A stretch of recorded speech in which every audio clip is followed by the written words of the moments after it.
Hello, I'm Microsoft MVP Tom Morgan. I'm delighted to be joined today by Mary-Jo Foley, who has covered the tech industry for more than 30 years.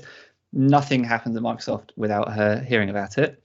We're going to be discussing Microsoft's upcoming partner conference, Microsoft Inspire, and lots of other things. Hey, Mary-Jo, how's it going? How are you? Hey. Are you doing? Staying safe?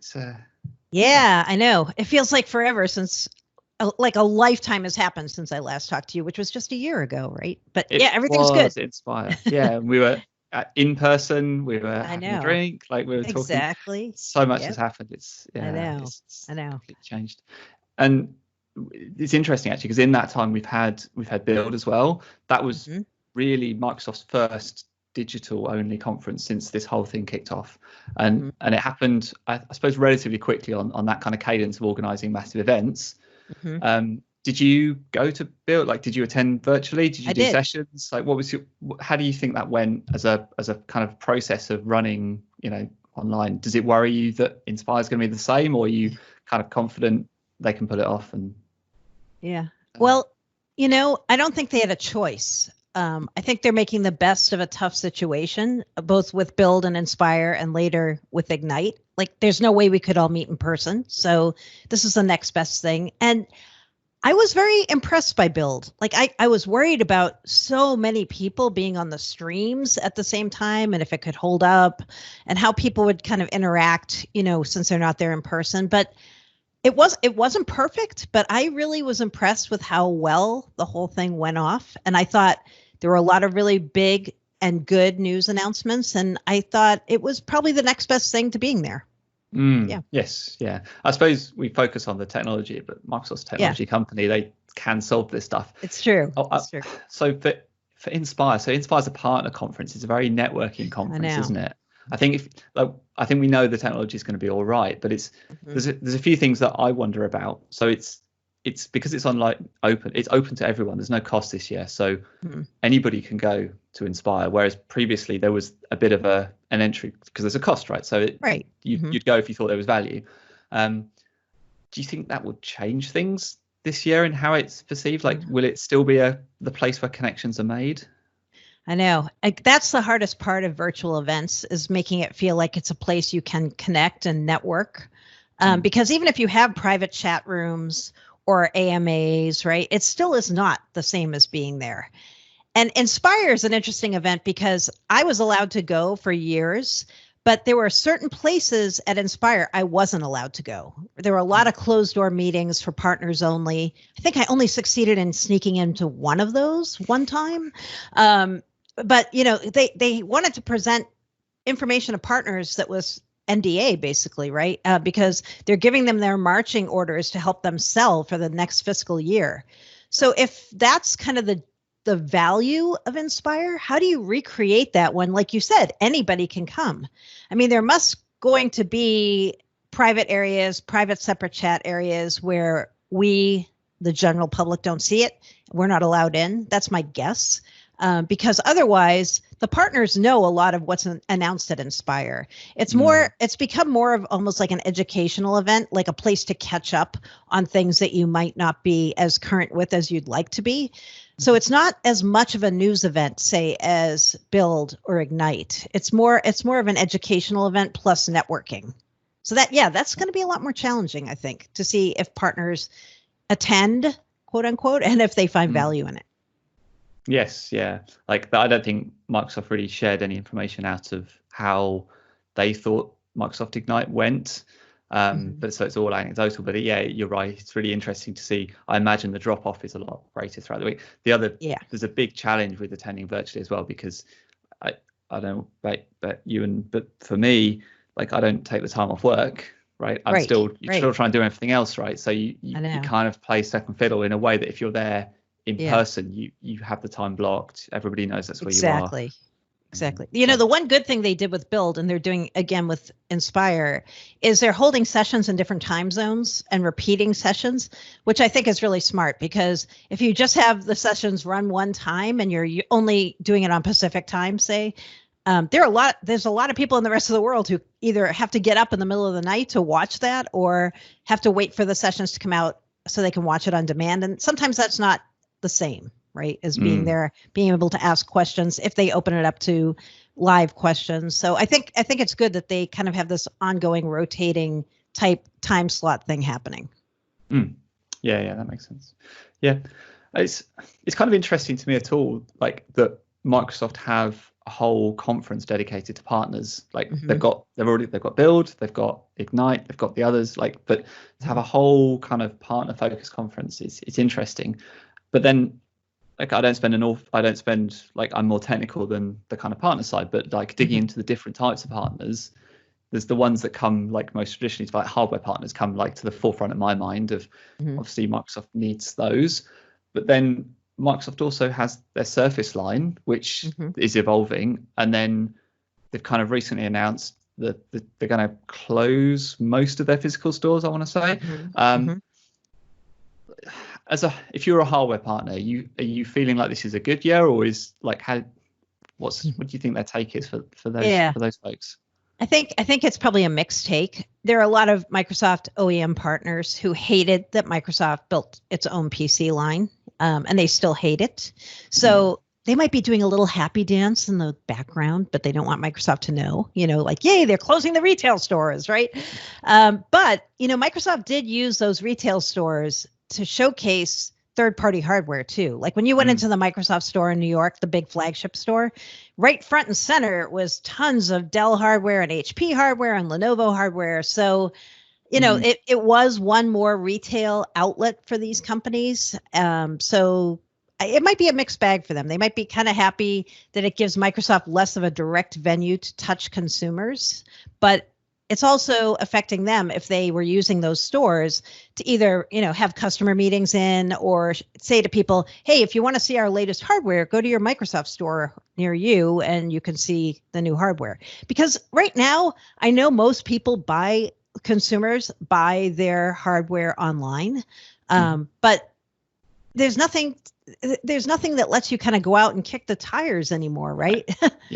Yeah, like if you're going to spend $3,000 on a new laptop, like super high-end laptop, you don't want to just be like, okay, let's see how it is, You want to try it, you want to see it. Yeah, absolutely. Yeah. Especially at the moment when you can't even go and see a colleagues or a co-workers or I know. You know what I mean? You can't even go to the other office and see how theirs is going and everything like that. So exactly. Yeah, it's quite interesting.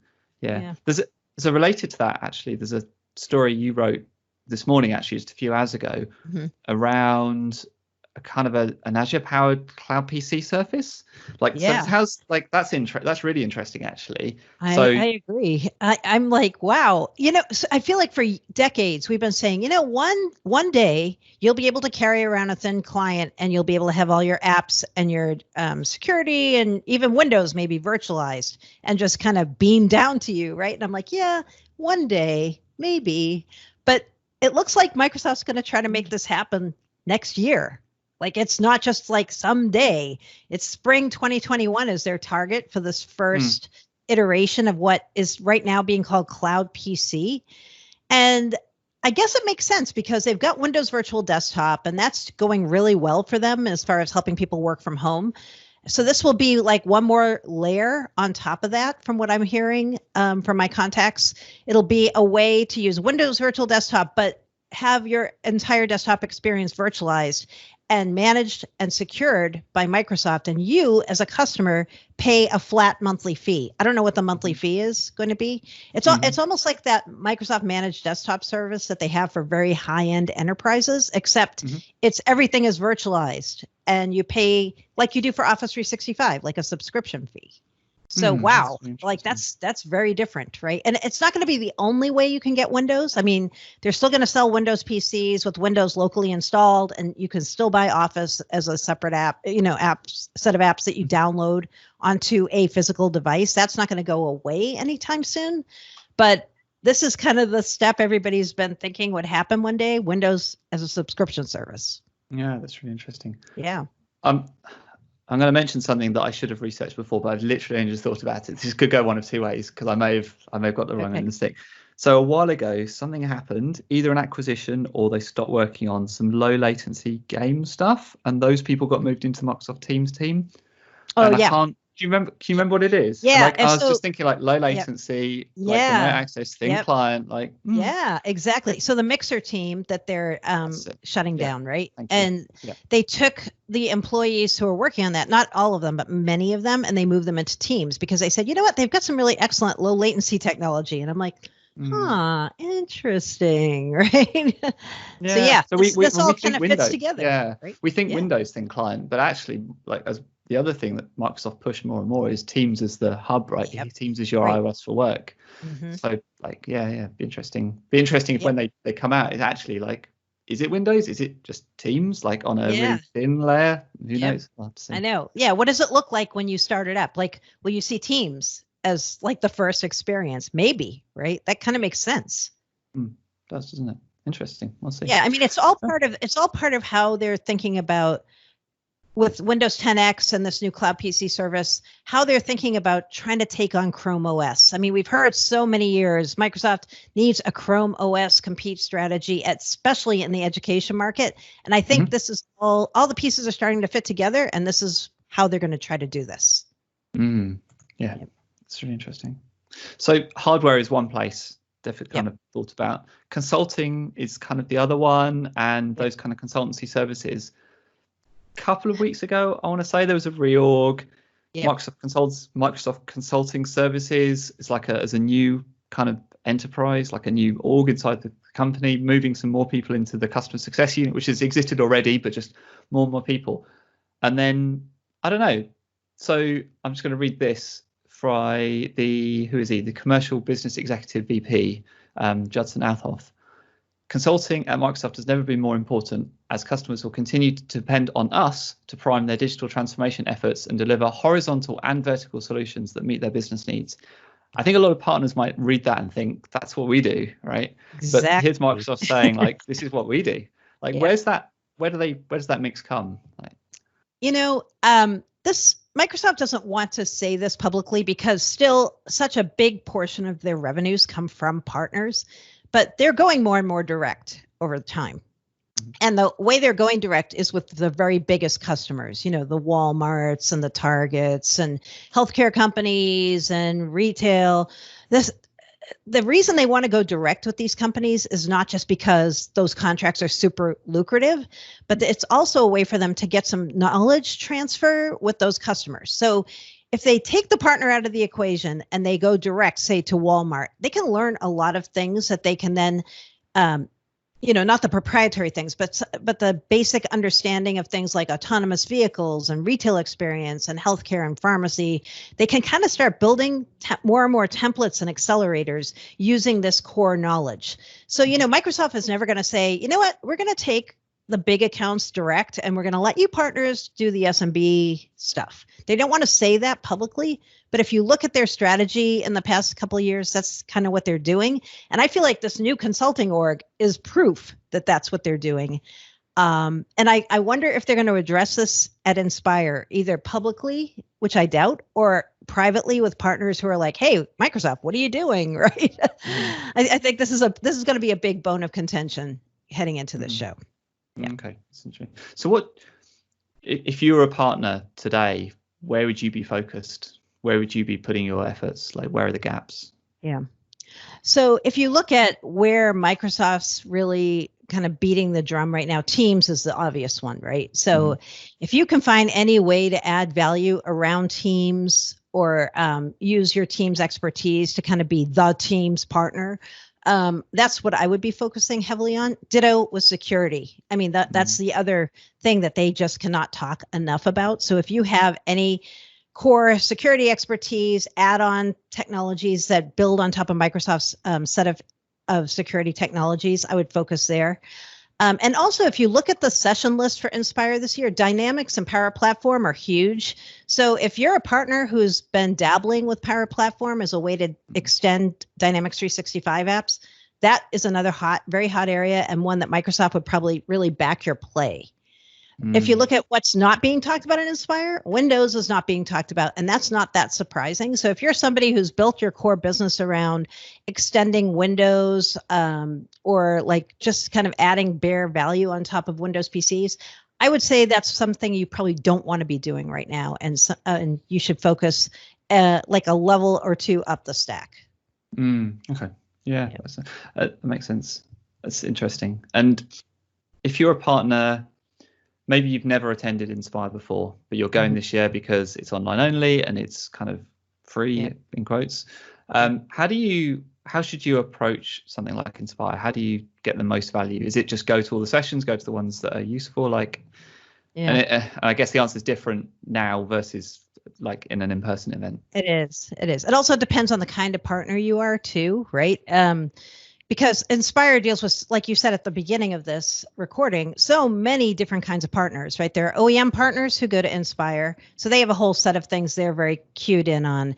But then there are people who are ISV partners. So Microsoft more and more is doing direct outreach to ISVs and doing a lot of partnerships with them around particular vertical industry segments. So they probably have a whole set of sessions that they're very focused on. And then if you're more of a general purpose partner, like a Dynamics partner or somebody who's built on top of Office 365 over the years, you probably would be going to like the team sessions and the Dynamics 365 Power Platform sessions, Power BI. So I guess I would say it would depend on your focus, your size, and how many private closed door sessions you get access to. Yes, yeah. And if you want to share any of those, we're here. Yeah, and that's the value, isn't it? The sessions are all recorded. It's exactly. It's the conversations you can have, and it totally is finding the right people. Yeah, exactly. That's interesting.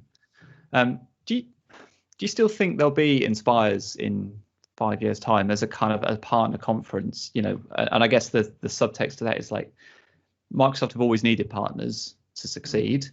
Yep. Obviously, the Microsoft today is very different from the Microsoft 20, 30 years ago. It's a platform company now, essentially. Is there still a place for partners in that? And what does that, is it as big as it was? And Yeah, I think there definitely will still be Inspires going forward. I think Microsoft can't just say, all right, partners, we're done with you. I mean, they have a direct sales force that's multiple thousands of people. But when you're the size of Microsoft and you have the breadth of products that Microsoft has, you need partners to help you sell those products. There's no way around that. I mean, unless you go out and hire thousands of more direct salespeople and try to work with them, there's no really other way around it.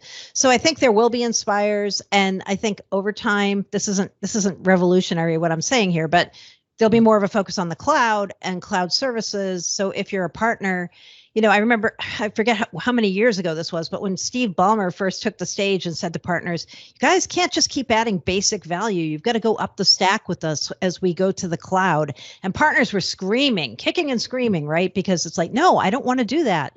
But the world has changed and the way Microsoft sells has changed. The things they sell has changed. So if you're a partner, I'd say you have to keep kind of moving along with them and going further up the stack and staying tuned in with what they're doing with Azure and Microsoft 365 and Dynamics 365 if you want to kind of stay in the fold. Yeah, definitely. That's interesting. Feels like we should talk a bit about the general Microsoft response to this whole global pandemic. I think they were one of the kind of big people that came out quite early on and cancelled all of their in-person events until July 2021, which is still further out than lots of people are committing to. It is. I guess it lines up with their fiscal year as well, which kind of makes sense. But it was felt like quite a bold statement at the time. And I think it's interesting to see how they've. I'd be interested to get your take as well on how they are responding as a company to this pandemic. I think they are doing an excellent job. I think it was a bold move to cancel all the in-person events till next year, but it's good to give people a heads up, right? Because so many of people who come to events like Inspire and Ignite and Build, they come from all over the world and they buy their tickets way in advance and they book their hotels way in advance. So they want to know because they need to plan. And Microsoft's typically really bad at giving people heads up for planning purposes. So I loved that they did that and gave them a very clear demarcation, like, here's what we're going to do. And like, even if things do recover to some extent, that's what we're going to do. So I think that was really bold and really good. And I think in terms of how they're dealing with their own workforce and helping people be set up to work from home and supporting their customers in their work from home journeys, as they like to call it, I think it's really good. They've been putting a lot of content like on the tech community site and in their own documentation about here's how to set up your VPN if everybody in your org is working at home. Here's how to patch all the thousands of Windows machines as all your employees aren't in the office. So I think they've been real proactive about this, and I think it looks really good for them. Yeah. It gives partners and customers and employees confidence that they're thinking this through and there's leadership, and it's not just kind of wishy-washy, like, yeah, maybe we'll do this, or maybe you can come in. They've been very clear, very good directives. So I give them a lot of kudos for this. Yeah, definitely. I couldn't agree more. There's been a few times where I kind of feel like I picked the right one of the big four companies, right? Whether it's, they've loosened a lot of limits around like the big live events and a lot of the teams kind of online stuff, but even continuing to pay a lot of the service staff that service the campus, even though they're obviously not doing anything anymore. So just things like that. It's good to see, I think. It is for sure. Sort of widening out from Microsoft then to actually the whole tech industry, and this is an impossible question, I guess, but the next 12 to 18 months as we kind of come out of this, how's it, like, I think the tech industry are used to adapting and evolving. So do you think we'll go back completely? Like, how does that look for the tech industry? Will it continue to be a massive global player, like very, very interconnected globally? Do you think we'll see regional side? Like, I don't know. What does the tech industry look like in the next couple of years? Yeah, I think if you're a company like Microsoft that's bet heavily on cloud and work from home platforms like Teams and Skype and remote collaboration and programming tools, it looks pretty good for you, right? Like, I think their earnings have shown this, that they are, despite what's going on and some IT budgets constricting, they're still in a very strong position. Companies that aren't able to make that pivot right now and don't have as much invested in cloud and virtualization and remote collaboration, they're not going to do as well, because this is the new normal for the foreseeable future. And if you aren't already big in this space, it's going to be hard to get your foothold now. So I think if you're a company like AWS, Google Cloud, Microsoft, you look really good. If you're a company that was kind of at the beginning of your cloud transformation, you're probably going to have a harder time. Yeah, that's fair. Yeah. How has your job changed in the last 3 months? Is it harder than it was to kind of meet and get those contacts and networking? Like, is it actually easier? Like, how? So we already did a lot of our work remotely and online, right? Like, a lot of my contacts I deal with over Twitter and Skype and Teams. So that part hasn't been that different. And plus, I already worked at home full time before the pandemic.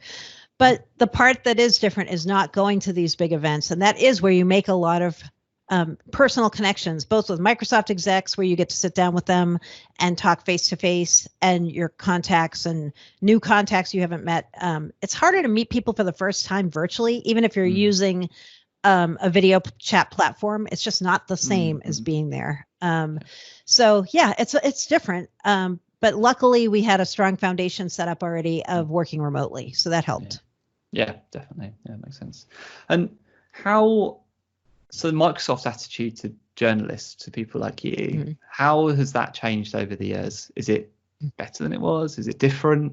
Is it, I always, when people ask me this, I always say it really depends on the time frame and the team, right? Like, over the years, I've had really great relationships with different teams at Microsoft that have changed when different regimes have come in and left. And I've had terrible ones that have been repaired over time. So I don't think I could say Microsoft as a whole is dealing with me in such and such a way compared to 5 years ago or 10 years ago, because I feel like it just depends on what they want to communicate, who they think is the best journalist or set of journalists to communicate that message, and just the timing of who's in power and if they like you or don't like you. It's kind of that simple. It's funny that it all comes down to that in the end, but it kind of does. Yeah. In some ways, that's kind of, I don't know, like it's in some ways reassuring that there isn't always a grand master plan. Sometimes it is just people and connections, and it's just the way it is, right? Exactly. Yeah. I know, like people always attribute all these Machiavellian intents to Microsoft, and I always laugh. I'm like, if they were that organized, that would be fantastic. But a lot of things that happen by accident, or they forget, or somebody breaks an embargo, and people think you're like doing something nefarious, right? And I'm like, no, it's a lot simpler than it's a really big ship. Yeah, it is. It's a huge ship, and to think that Microsoft all moves in one direction, no, it doesn't work like that. No, and in fact, the more you think about things like that, actually, the whole shift to where Microsoft is now, under Nadella, has been huge. Really, at probably some pace to move a company of that size. I know it. I mean, that was like a lot of people point out, and I point this out a lot. This shift was starting even before he took over, right? Like Ballmer had already started to try to turn the ship. He just wasn't turning it fast enough. So when Nadella came in, quite a bit of the groundwork for starting the turn was done. And he got to capitalize on that and then just kind of build on top of that. And I think he has a very good senior leadership team under him who he listens to and lets help guide the ship along with him. So I think it's him, but it's also all the surrounding players who've helped move Microsoft and turn it into a very different company than it was even just 5 years ago. Yeah. Super. Yeah. Right. So, I mean, Inspire isn't, I don't think, really a place for big announcements, but is there anything you're looking for that you're you think might come? Like, what should people be looking out for? Yeah, I guess when I look at the session list, I'm like, there's going to be some Azure infrastructure announcements, as you would expect.